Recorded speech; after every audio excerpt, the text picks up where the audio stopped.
Welcome back. If you fancy yourself as a Ranulph Fiennes, then there are ways to fulfil your fantasies. Mere mortals like us can now walk to the South Pole. At the new year, Mike and Fiona Thornywell from Nottingham became the first married couple to make the trek, and several other Britons also took part. Here's their amazing story. Mike mentioned that no British woman had walked overland to the South Pole. I found that rather appealing. Mentioned to Mike that if he could raise the money, I'd take on the challenge, and it went from there.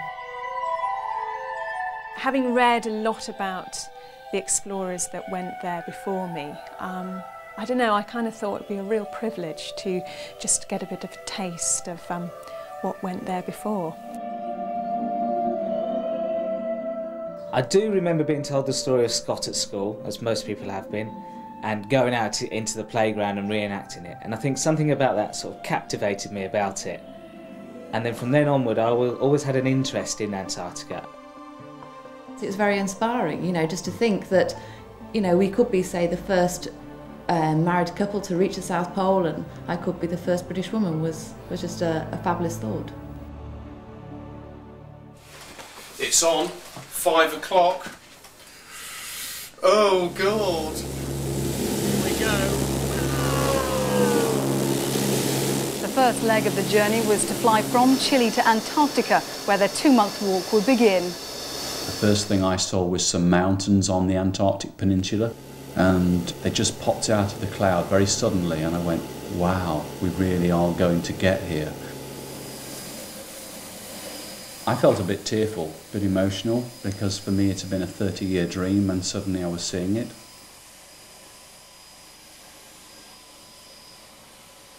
I had to take some makeup with me, a small amount, but I mean, yes, I just thought, just to still be a bit of a girl even. What the hell are you doing?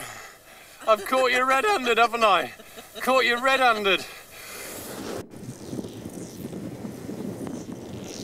I think one of the worst days was the second day on the walk, when we had probably force 6 winds, and it was minus 20-ish, and it was quite a shock to the system because it was only our second day. Suddenly that wind brought the temperature right down.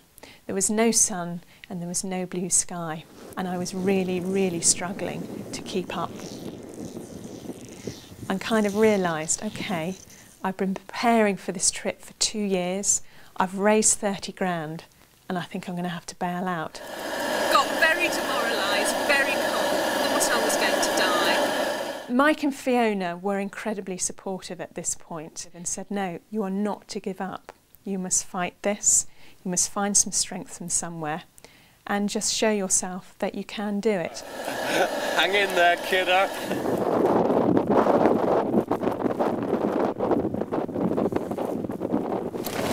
It's our 15th day and we are starting to wonder, when will we ever get some good weather?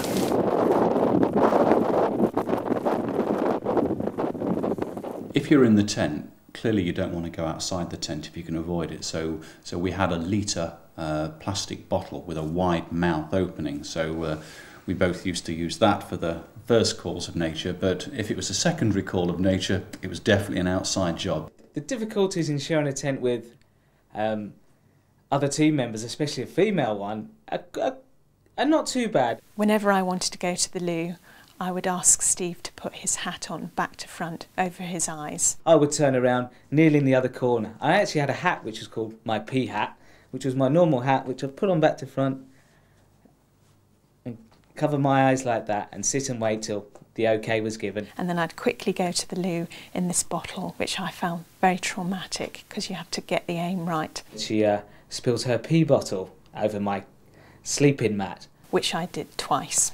All the women wanted willies at the end of the trip. Absolutely.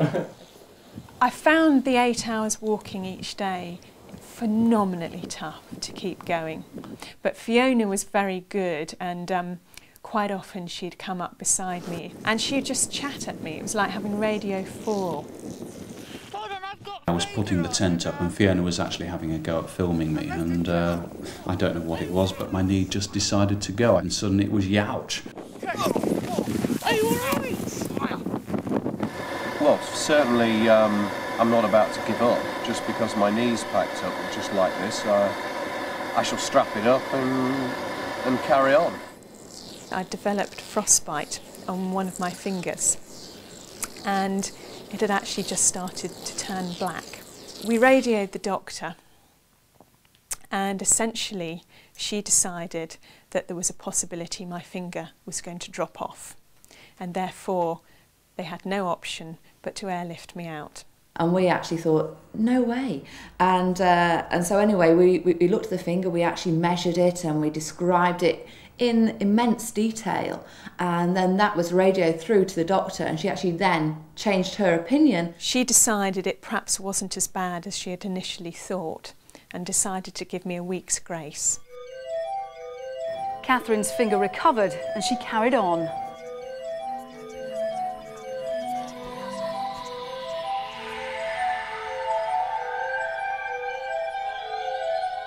We've actually seriously run out of food. All we've got now is biscuits and leftovers, Pepperami, Nutri-Grain bars, that sort of thing. And frankly, I don't know how long that's going to last. We've had to cut. The whole group's decided to go on to quarter rations, and we reckon with what we have got left, we can probably last out for about 2 or 3 days. I did become obsessed by cooked breakfasts. I mean, really obsessed. I'd fantasise for 2 hours each morning about these cooked breakfasts until I could smell and taste them at the end of the session. Yeah, cooked breakfasts. For 4 days, we kept wondering, when is this aeroplane going to land? And by the time it had got to the day when the plane did land, we had actually run out of food.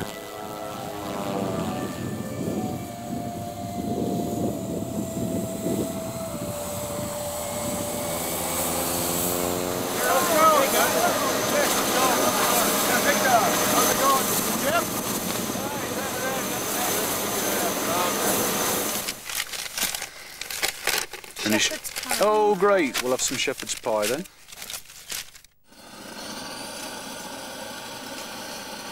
Oh well, breakfast again, another day starts. Yes, but one that is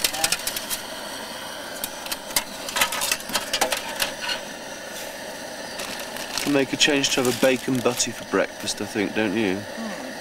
Oh, you look lovely this morning, Mercy. I know. Yeah, I've done my hair especially. I think the turning point was the night before we got to the pole, and it was probably about 6 o'clock, and we actually sighted 3 black blobs on the horizon, and we knew that was it. We had sighted the pole. How do you feel, babe? Now you've spotted the South Pole, 12 miles away. I should feel very excited, but I feel very tired. We kept stopping, taking photographs and just taking in where we were going. And then as we approached the pole, about 100 yards from it, we stopped, all spread out in a line together like that, and walked to the pole together. I did feel quite emotional walking up to it because, you know, I had imagined it, and here I was doing it, and that's why I wanted it to be very slow to soak it in. It was a very powerful moment, and I can be quite emotional about it.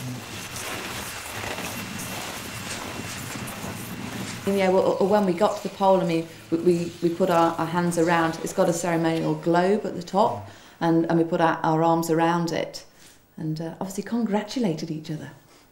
Yo! Yo!